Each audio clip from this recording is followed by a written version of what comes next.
আপনারা দেখছেন Dhaka Beijing express. Channel 24 ও China media গ্রুপের যৌথ আয়োজনে থাকছে চীন ও বাংলাদেশের নানা খবর। এই বিশ্বে দুর্দান্ত গতিতে এগিয়ে চলা দেশ চীন। প্রযুক্তি ও সংস্কৃতিতে ক্রমাগত বিশ্ব দরবারে ছাপ ফেলছে দেশটি। দেখছে অভিন্ন এক ভবিষ্যতের স্বপ্ন।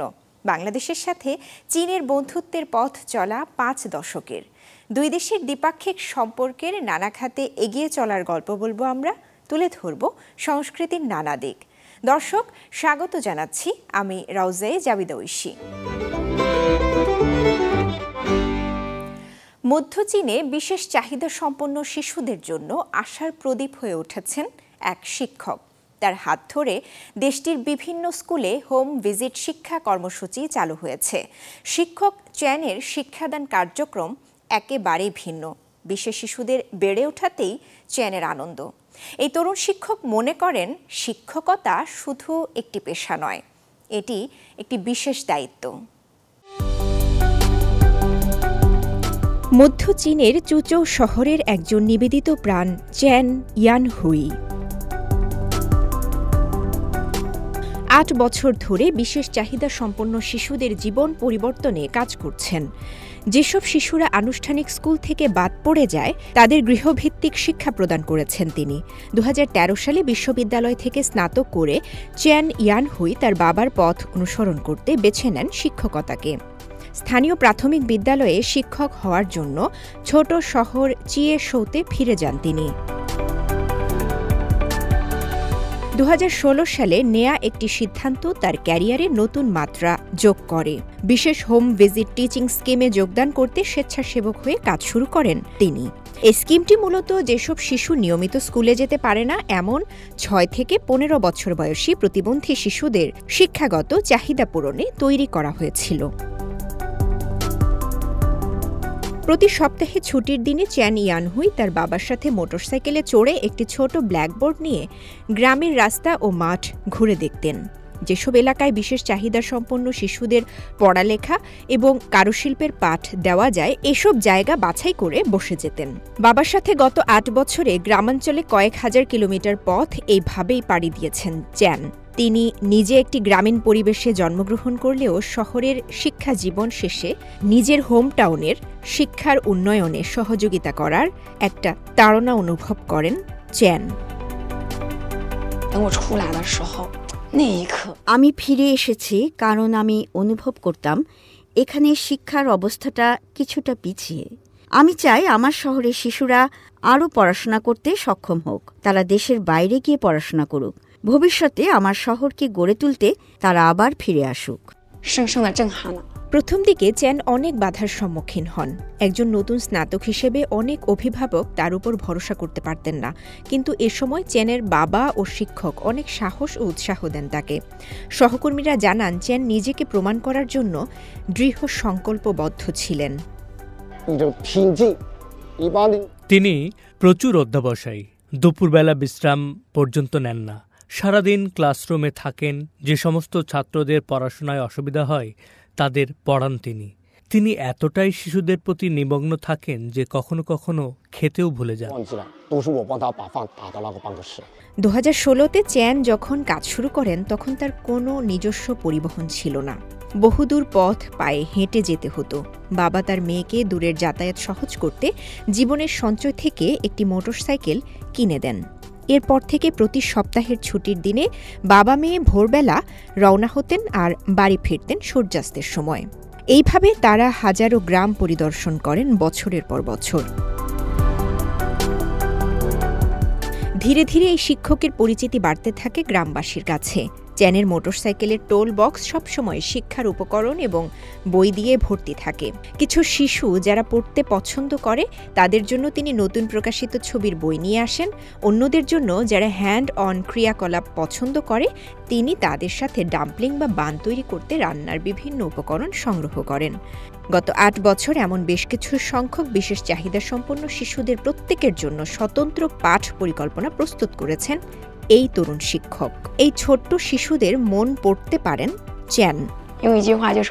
আপনি একবার যদি তাদের প্রতি সদয় হন তারা বিনিময়ে আপনার প্রতি সদয় হবে।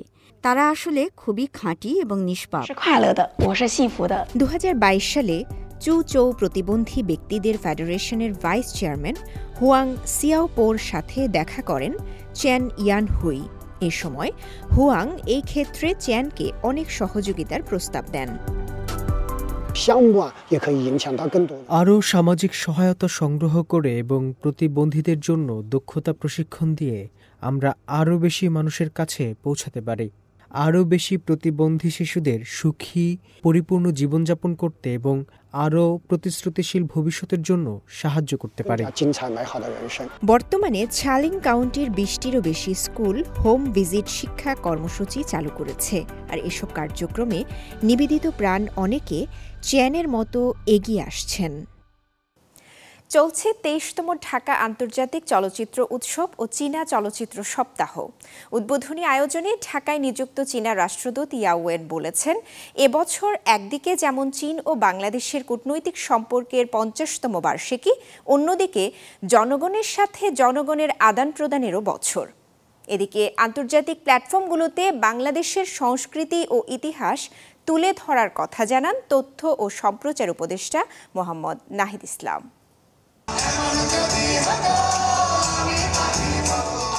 নান্দনিক চলচ্চিত্র, মননশীল দর্শক, আলোকিত সমাজ স্লোগান নিয়ে পর্দা উঠল 23তম ঢাকা আন্তর্জাতিক চলচ্চিত্র উৎসবের।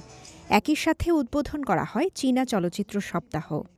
11 জানুয়ারি জাতীয় জাদুঘরের প্রধান মিলনায়তনে উদ্বোধনী আয়োজনের মধ্য দিয়ে শুরু হয় এই উৎসব।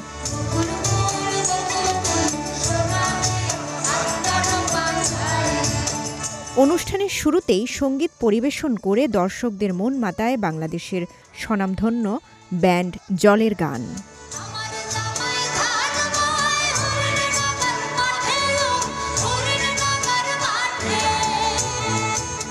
রেইনবো চলচ্চিত্র সংসদের আয়োজনে এবং চীনা দূতাবাসের পৃষ্ঠপোষকতা ও সহযোগিতায় 9 দিন ব্যাপী এবারের উৎসব অনুষ্ঠিত হচ্ছে। অনুষ্ঠানে চলচ্চিত্র প্রদর্শন ও পরিদর্শনের মাধ্যমে বাংলাদেশ ও চীনের চলচ্চিত্র শিল্পে গভীর সহযোগিতা ও বিনিময় বৃদ্ধি পাবে বলে প্রত্যাশা ব্যক্ত করেন চীনা চলচ্চিত্র প্রশাসনের আন্তর্জাতিক বিভাগের এই কর্মকর্তা। এই বছর বাংলাদেশ ও চীনের মধ্যে 50 বছর পূর্তিকে চিহ্নিত করে। গত বছর যৌথ বিবৃতির মাধ্যমে সমন্বিত ও সহযোগিতামূলক অংশীদারিত্বের বেশ কিছু ক্ষেত্রে চুক্তি স্বাক্ষর হয়েছে। এরই প্রেক্ষিতে চলচ্চিত্র সহ বিভিন্ন ক্ষেত্রে বিনিময় ও অভিজ্ঞতা শেয়ার করতে আমরা উভয়েই উৎসাহিত হয়েছি। আমরা আশা করি চলচ্চিত্র প্রদর্শন ও পরিদর্শনের মাধ্যমে দুদেশের চলচ্চিত্র শিল্পের গভীর সহযোগিতা ও বিনিময় বৃদ্ধি পাবে। এ সময় ঢাকায় নিযুক্ত চীনা রাষ্ট্রদূত ইয়াও ওয়েন বলেন, এই বছর চীন ও বাংলাদেশের মধ্যে কূটনৈতিক সম্পর্কের 50তম বার্ষিকী এবং একই সঙ্গে দুই দেশের মধ্যে যৌথভাবে জনগণের সাথে জনগণের আদান প্রদানের বছর। আমি নিশ্চিত মানবতার ভাষার পাশাপাশি চলচ্চিত্রের নিজস্ব একটি মিশনও আছে, যা তৈরি হয় বোঝাপড়া ও সহযোগিতার মাধ্যমে। চলচ্চিত্রের মাধ্যমে আমরা আশা করি অভিজ্ঞতার ভিত্তিতে পারস্পরিক বিশ্বাসের ভিত আরও মজবুত হবে। আমরা আশা করি এই ভাষা মানুষকে একত্র করবে, ঐক্য ও সহযোগিতার মাধ্যমে নতুন বিজ্ঞান, বৈশ্বিক শান্তি এবং উন্নয়নের দিকে এগিয়ে যাওয়ার সুযোগ এনে দেবে, একটি অভিন্ন ভবিষ্যৎ গড়তে সহায়ক হবে।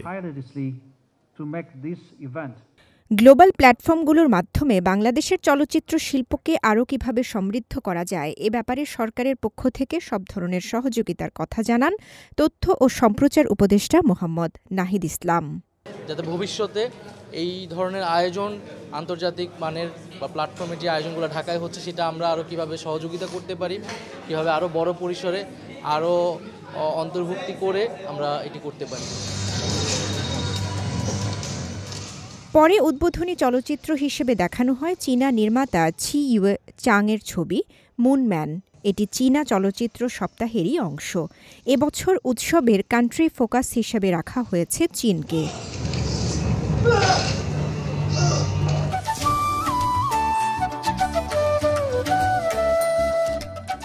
উৎসবে এশিয়ান প্রতিযোগিতা বিভাগ, রেট্রোস্পেকটিভ বিভাগ, Bangladesh panorama, wide angle, cinema of the world, children film, spiritual film, short and independent film ও উইমেন্স ফিল্ম সেকশনে ৭৫ দেশের পূর্ণ ও স্বল্প দৈর্ঘ্য মিলিয়ে ২২০টি চলচ্চিত্র দেখানো হচ্ছে।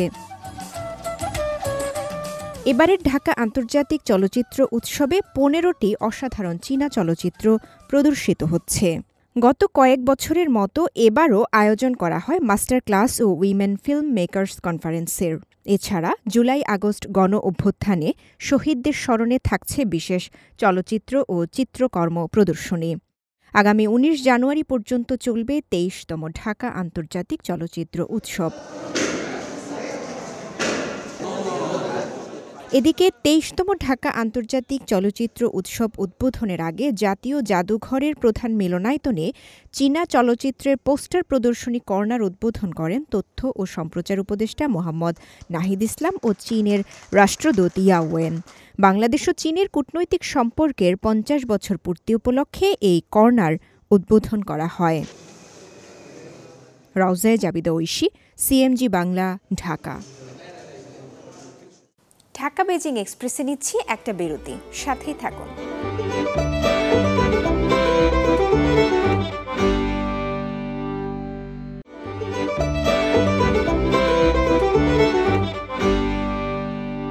বিরতির পর আবারও ফিরলাম ঢাকা বেজিং এক্সপ্রেসে।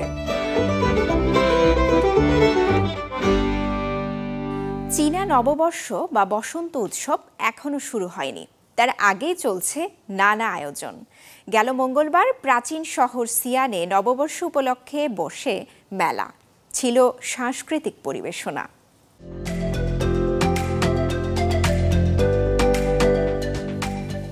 চীনা নববর্ষ বা বসন্ত উৎসবকে ঘিরে দেশের সবখানেই চলছে প্রস্তুতি। তবে কোথাও কোথাও মূল উৎসবের আগেই দেখা মিলছে নানা আয়োজন। উত্তর পশ্চিম চীনের শায়ানশি প্রদেশের রাজধানী শিয়ানে অবৈষয়িক সাংস্কৃতিক ঐতিহ্য থিমে শুরু হয়েছে মেলা। অনুষ্ঠানে দেশ জুড়ে প্রায় ১০০ ধরনের অধরা সাংস্কৃতিক ঐতিহ্যের হস্তশিল্প, সাংস্কৃতিক শিল্পকর্ম এবং ঐতিহ্যবাহী খাবার পরিবেশন করা হয়। উৎসব ঘিরে এরই মধ্যে শিয়ানকে ঢেলে সাজানো হয়েছে। পর্যটকদের স্বাগত জানাতে প্রস্তুত স্থানীয়রা। উৎসবমুখর পরিবেশ বিরাজ করছে। আমরা চাই সারা দেশের বন্ধুরা সিয়ানে আসুক। আপনাদের সবাইকে স্বাগতম। সাংস্কৃতিক মেলার আয়োজন করা হয়েছে ৫২ দিন ব্যাপী। এতে ১৭৩টি বিশেষ নববর্ষের রীতিনীতি কার্যক্রম চালু হবে, যার মধ্যে রয়েছে ছাংআন লণ্ঠন উৎসব ও সাংস্কৃতিক গবেষণা কর্মসূচি। এই প্রচেষ্টার লক্ষ্য হল চমৎকার ঐতিহ্যবাহী চীনা সংস্কৃতির উত্তরাধিকার প্রচার ও ভোগকে উৎসাহিত করা। একই সঙ্গে দেশীয় ও আন্তর্জাতিক পর্যটকদের জন্য শিয়ানের বৈশিষ্ট্যপূর্ণ আরেকটি উৎসবমুখর সাংস্কৃতিক পর্যটন উৎসব প্রস্তাব করা। আমরা আমাদের চিত্রকর্মে শুভকামনা, সৌভাগ্য, দীর্ঘায়ু, সুখের ঐতিহ্যবাহী চীনা প্রতীক যুক্ত করি। আধুনিক কার্টুনের সাথে সেগুলোকে একত্রিত করে এমন কিছু তৈরি করি যা পরিশীলিত এবং জনপ্রিয়, উভয় রুচির জন্যই গ্রহণযোগ্য। এই চিত্রকর্মে 7টি রং লাল, কমলা, হলুদ, সবুজ, নীল এবং বেগুনি সূর্যালোক এবং আবেগকে প্রতিনিধিত্ব করে। এটি আমাদের জাতীয় সংস্কৃতির উত্তরাধিকারের সাথে ঘনিষ্ঠভাবে জড়িত হওয়ায় সবার জন্য একটি উপায় হিসেবে কাজ করে। মেলায় ৯০টি বুথ স্থাপন ও ১১০টি প্রতিনিধিত্বমূলক প্রকল্প প্রদর্শন করা হয়।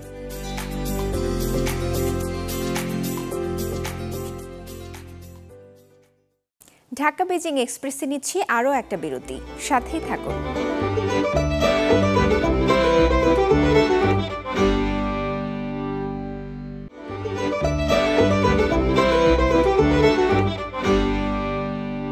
বিরতির পর আবারও ফিরলাম ঢাকা বেজিং এক্সপ্রেসে।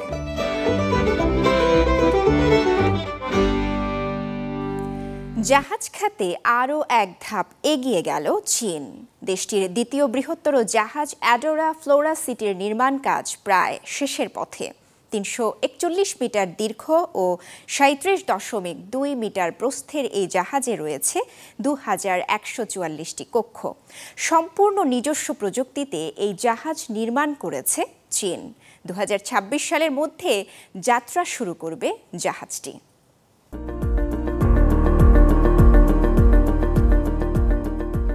বৃহৎ ক্রুজ জাহাজ নির্মাণে আবারও চমক দেখালো চীন।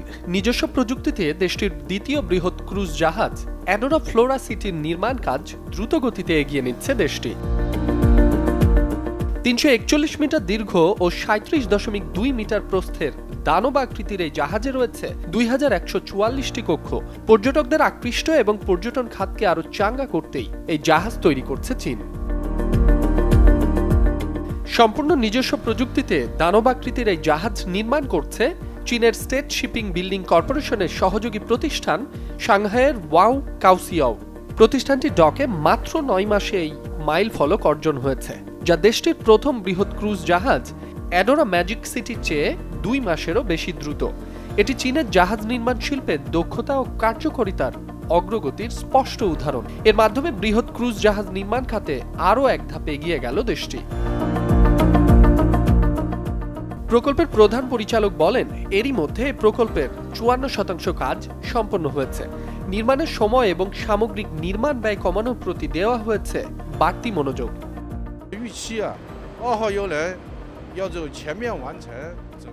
এরই মধ্যে প্রকল্পটি 54% সামগ্রিক অগ্রগতি অর্জন করেছে। জাহাজ নির্মাণ কাজ শেষ হয়েছে 43%। আশা করছি 2025 সালেই সমস্ত অভ্যন্তরীণ সাজসজ্জা সম্পন্ন হবে। অগাস্ট মাসে শুরু হবে সিস্টেম পরীক্ষা। জাহাজটি নির্মাণের সময় আমরা নির্মাণ দক্ষতা উন্নত করার উপর মনোযোগ দিয়েছি। ব্যাপক গবেষণার পর আমাদের লক্ষ্য হলো মোট নির্মাণের সময় 20% এবং সামগ্রিক নির্মাণ ব্যয় 15% কমানো। আশা করি সেই লক্ষ্যে পৌঁছতে পারব। অ্যাডোরা ফ্লোরা সিটির সম্পূর্ণ নির্মাণ কাজ শেষ হবে 2026 সালে। সেই বছরই যাত্রা শুরু করবে জাহাজটি।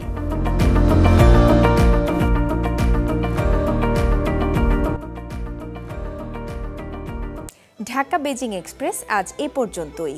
চীন ও বাংলাদেশের দ্বিপাক্ষিক সম্পর্ক এবং নানা ঘটনা প্রবাহ নিয়ে আবার দেখা হবে পরবর্তী পর্বে, একই দিনে একই সময়ে চ্যানেল 24-এ।